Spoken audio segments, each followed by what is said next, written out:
Alilea kwa maneno lakini pia alilea kwa matendo. Buriktum.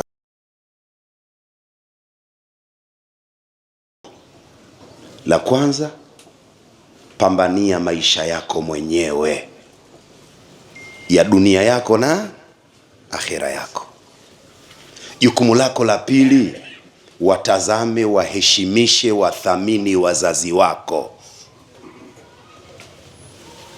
Jukumu la tatu, kataa kiti zako, vifaranga vyako. Rafiki yangu Sheikh Ali Muhammad Mbwera huwa na lugha yake, huyu mzaramo sana, mnyangalio sana. Anasema mtoto ukimlea vizuri alafu akawa anaishi na watu vizuri, watu watasema mtoto wa nani huyu, kwa lugha ya upendo tena mtoto. Lakini mtoto ukimlea hovyo hovyo, toto la nani hili? Sasa wewe mzazi ama mlezi ndio utakayetengeneza mtoto wa nani ama toto la nani. Kazi kwako. Lakini Mtume Muhammad kwa lugha ya kufasiri maneno yake, moja katika maneno yake alisema alaala jirani. Na mie katika majirani zangu Sheikh Uthmani Khamisi, alaala jirani. Sheikh Uthmani njoo. Jukumu la 4, alaala jirani. Jukumu la 4, mkeo.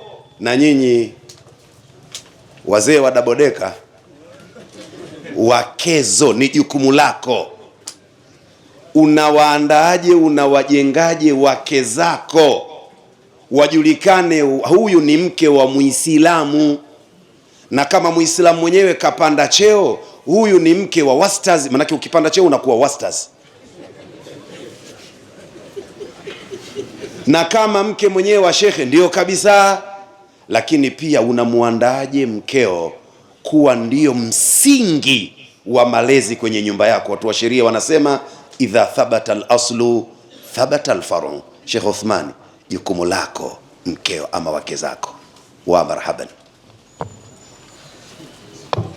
Bismillahir Rahmanir Rahim. Alhamdulillahi al-mawla al-mawjud الرب الكريم المقصود الذي من على العباد بالجود قبل الوجود، والصلاة والسلام على خير مولود سيدنا ومولانا محمد صاحب الكرم والجود، وعلى آله وأصحابه ونحن معهم وفيهم برحمة الله سبحانه وتعالى إلى يوم يجف فيه العود. أما بعد، أيها الجمع الكريم الطيب، السلام عليكم ورحمة الله وبركاته.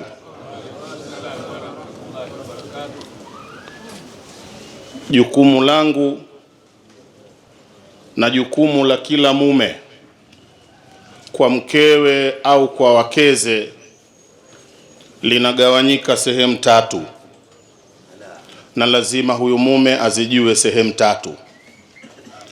Akiteleza au akawa hajui moja ya sehemu 3 za jukumu lake kwa wakeze mule ndani kwenye nyumba yao, itakuwa ni chemchemu ya nikma na hilaki na barabara ya kwenda motoni.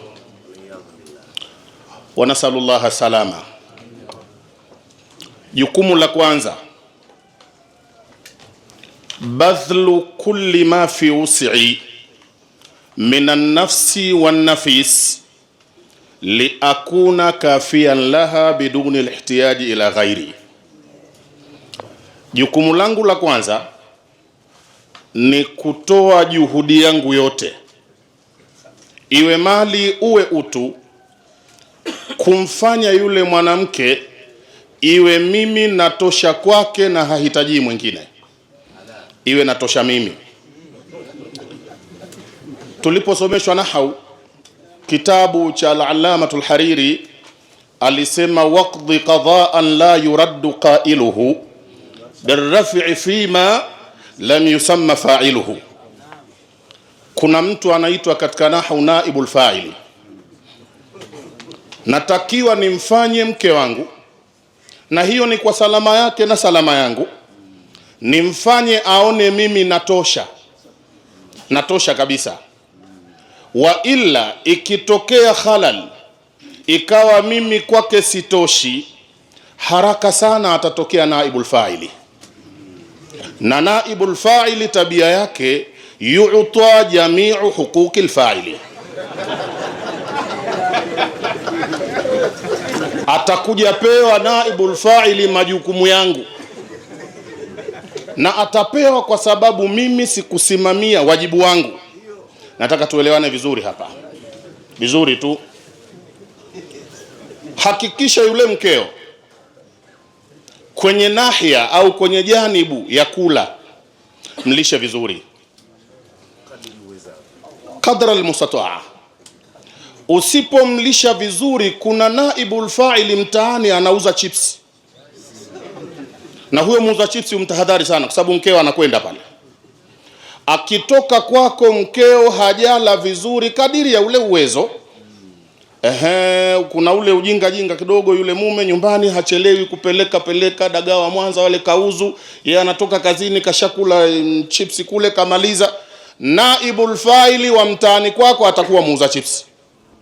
Mtoshe mkeo, jukumu lako hilo, ili usipate msaidizi. Jamanini, wasaidizi wamekuwa wengi sana, na hao wasaidizi wakishadhihiri ni hatari kwako na ni hatari kwa mkeo, kwa sababu ndani humu yatakuja maradhi. Azina yurithul fakra, utakuja ufakiri na ndani yatakuja maradhi, mtapata hilaki nyote. Mtoshe mkeo kwenye janibu hiyo. Halafu kuna na janibu ya kuvaa. Ni wajibu wangu mkeo nimvalishe mke wangu mimi, sio mke wangu mimi. Hii kuendelea kumvalisha mkeo nayo sio nzuri, kuna naibul fa'ili atatokea. Mvalishe vizuri kiasi ambacho ukitoka na mkeo mnakwenda unasikia raha ikiwa yuko hapa, uko naye hapa pembeni, na ukiulizwa mkeo yuko wapi, huyu hapa, chombo kiko hapa. Kama hukai vizuri katika janibu hiyo, unamwacha huko nyuma. Ukiulizwa, bwana mama yuko wapi mkeo, yule kule nyuma kule, utapata naibul fa'ili. Utampata naibul fa'ili. Kwa hiyo jukumu langu la kwanza kwa usalama wangu na usalama wake ni kuhakikisha namfikisha mke wangu kwenye kona ambayo mimi kwake nitakuwa natosha. Tutasalimika sote, atasalimika yeye, nitasalimika na mimi. Naogopa sana kwa sababu ya sura zilizoko nyuma yangu huku. Nilitaka niseme pia utoshe endama dakhalta fi ghurfati num, sifasiri.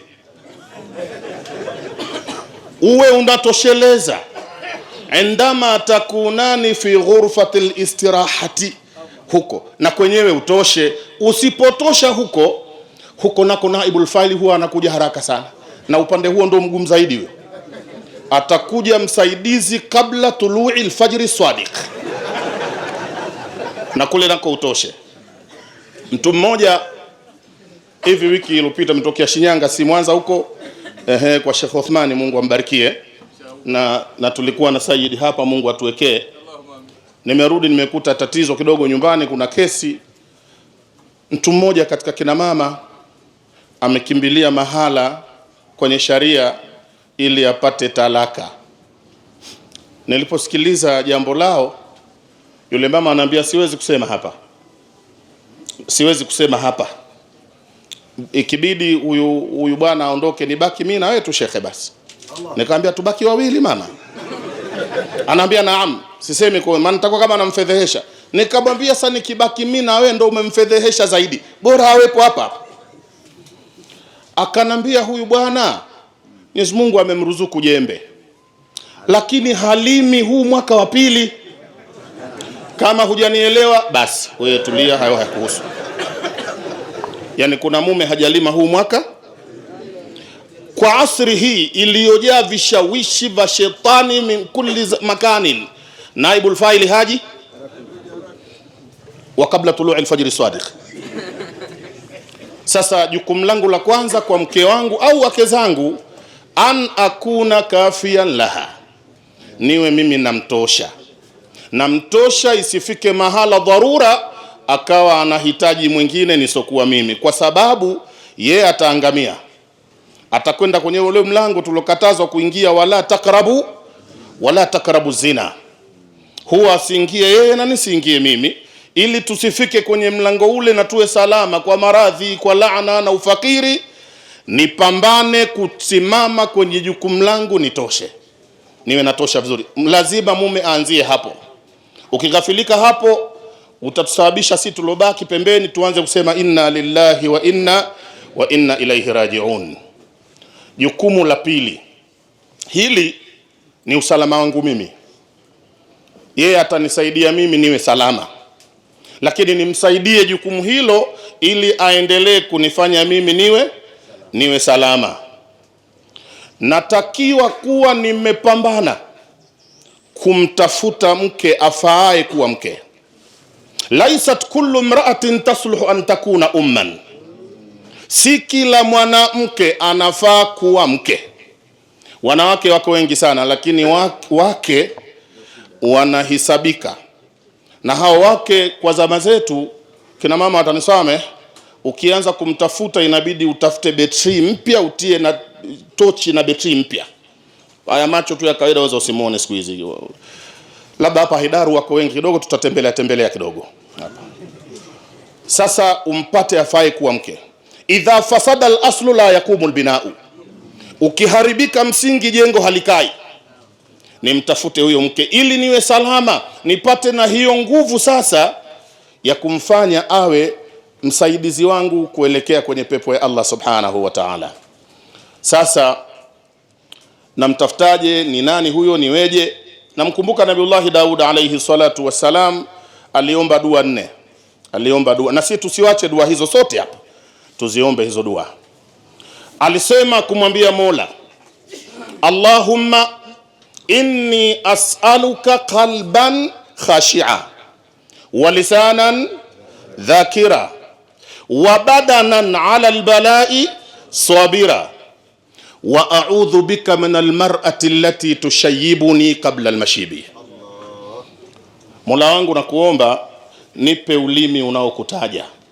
Mola aturuzuku ulimi unaomtaja kila mtu hapa. Zifanyeni ndimi zenu kuwa ratbun bi dhikrillah, lakini na qalban khashi'a, uwe nao moyo unajua kama mimi niliumbwa, sikujishusha tu hapa nikawa kama lakitu tahta shajara. La, yuko aloniumba na natakiwa kumuogopa. La tatu, na mwili ambao unavumilia matatizo. Badana na ala albala sabira, mwili wako uwe unaweza kuvumilia shida. Ukipata njaa ni mambo ya tumboni, ni mwili huu uwe unamudu kuifanya njaa inakaa tumboni tu na wala isihamie kichwani.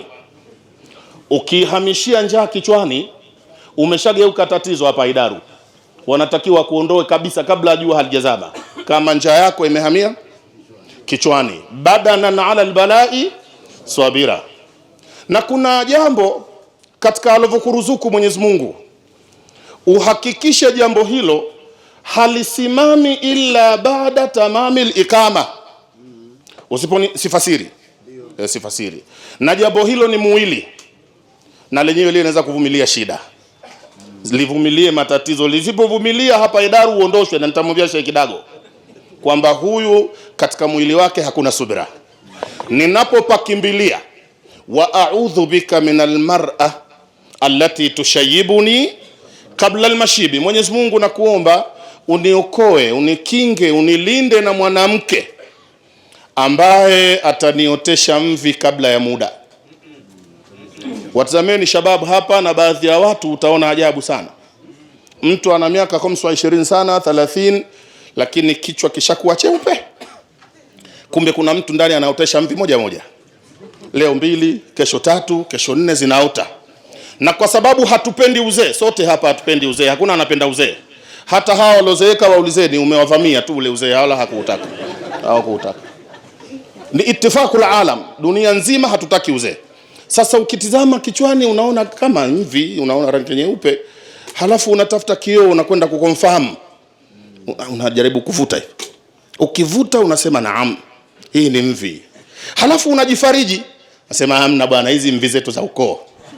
Mimi bado mtoto, hii ni ukoo wetu tu. Yaani mvi unagawia ukoo mzima, pesa ukipata huna unaempa. La, sio mvi za ukoo, mvi zako mwenyewe. Hahusiki mwingine. Na hizi mvi laala humu ndani kuna binadamu anaotesha moja. Sasa natakiwa mimi nisimamie wajibu wangu ili nipunguziwe kazi ya kuoteshwa mvi. Mimi alhamdulillah rabbil alamin nimevuka miaka 50 hivi sasa. Umri ule wa Mtume alioutaja watu wataishi mabaina 60 wa 70, naona kama naelekea huko, lakini sitokufa upesi, msio na wasiwasi inshallah. Bado nipo. Sasa mvi hamna humu kichwani. Mimi siangalii mara kwa mara, sijui kama zimo. Ustadh Al-Saidi atanisaidia. Mimi sina mvi. Maana yake nini? Nimesimama kwenye wajibu wangu na kuwazuia hao wake zangu hizi mvi wasinioteshe kabla ya muda. Hizi kabla ya muda, na ndio maana mpaka leo hazijaja.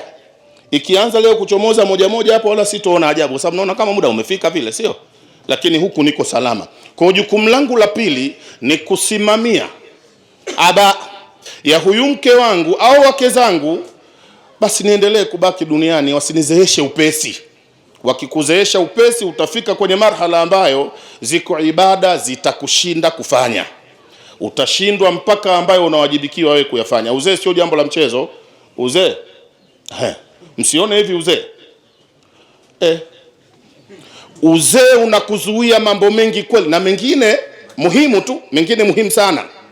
Utashindwa kufanya baadhi ya mambo ya muhimu sana. Kwa hiyo ni kusimamia wajibu wako ili mkeo akusaidie usizeeke upesi. Sasa nakwenda kwenye jukumu la tatu ili nikakae. Nataka kwenda kukaa. Ni jukumu la kumweka vizuri huyu mwanamke ili nipungukiwe na maswali siku ya kiyama nikifika kwa Mola wangu. Kabla sijaondoka hapa, nimeisikia hadithi kwa al-akh al-fadhil wal ustadh al-kamil kutoka Mawa. Amesoma hadithi hapa, akasema kullukum ra'in wa kullukum mas'ulun an ra'iyatihi. Miongoni mwa raia wangu mimi ni huyu mke wangu, au sio? Kuna raia mkubwa sana, si ndio huyu? Wengine watakuja, lakini raia namba moja ndio mchunga mimi ni huyu mke wangu, ni mke wangu.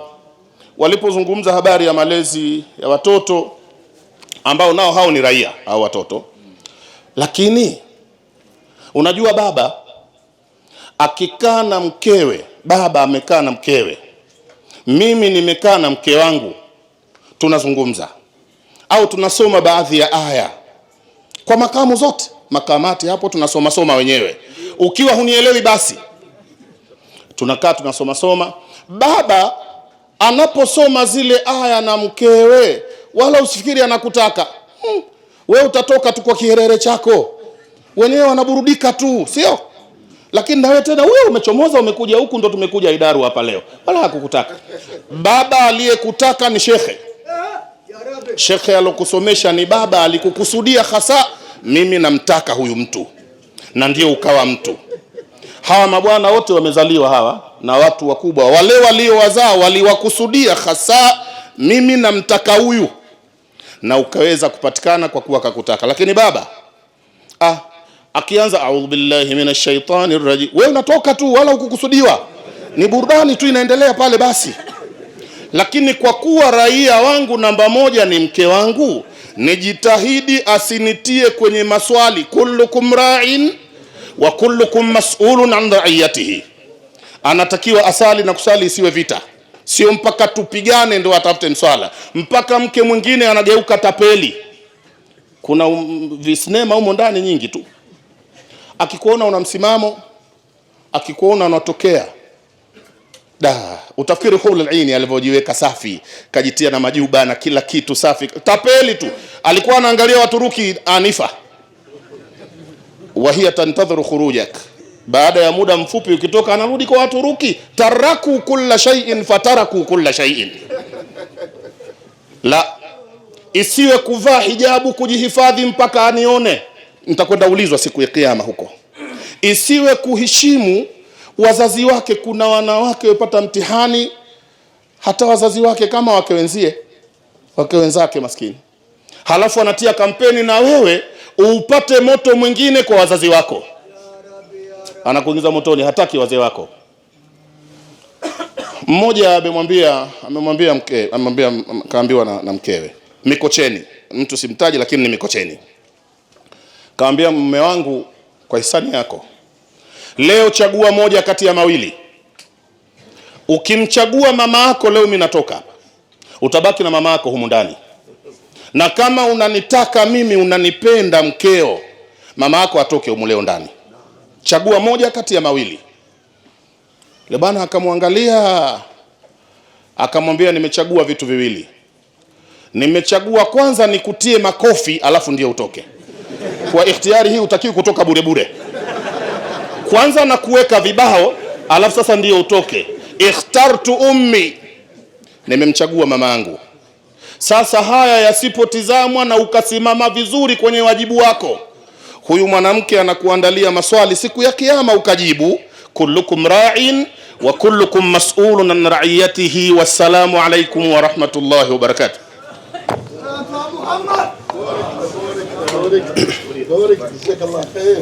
Kama umefuatilia utaratibu wa hizi maudhui, utaona jukumu la mwanadamu la pili ni wazazi wake. Mama ni jukumu la 4. Amini, mke afwan, mke ni jukumu la ngapi?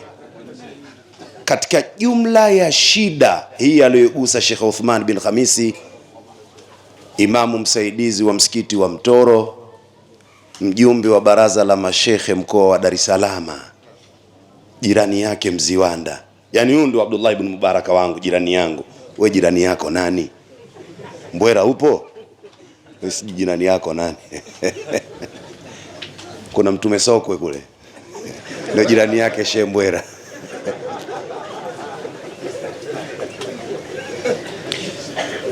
Tusiwafanyie ubabe,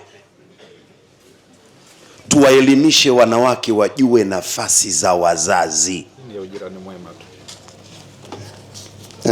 Sheikh Kasim, tunatolewa kwenye njia na wake zetu. Tumekuwa washamba wa vicheko. Ninavyosema vicheko hapa, tafuta maana nzuri. Mimi nimesema neno hilo, washamba wa vicheko. Mwanamke anakutengenezea majambo kiasi unamkataa mzazi wako. Sisi wanamume visoda. Maneno haya aliyotuambia Sheikh Uthmani tuyashike kwa meno ya magego.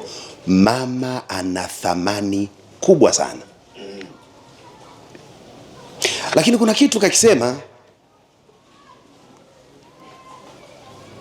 usipomtengeneza mkeo kwa hali na mali kiasi yeye akajihisi hakuna mwingine isipokuwa Sheikh Uthmani Hamisi, aone wengine kama wanaigiza,